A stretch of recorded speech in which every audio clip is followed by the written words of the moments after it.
Só mostrou para ele que ela estava com o coração e uma dor tremenda.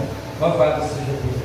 Glória a Deus. E a Bíblia diz que ele não somente compreendeu, como também tomou para si a responsabilidade do que ela estava passando. Louvado seja o nome do Senhor.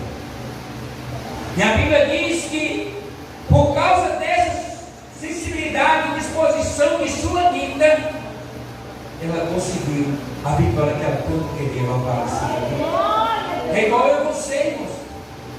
Não coloca teu problema na vida dos outros.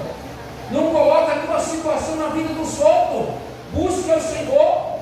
Vá para a casa do Senhor em busca de uma resposta, em busca de uma solução, porque só Ele pode te dar. Só Ele pode, aleluia, te ajudar nos momentos mais difíceis da tua vida. Louvado seja Deus, amém? Bate o palmo bem lá para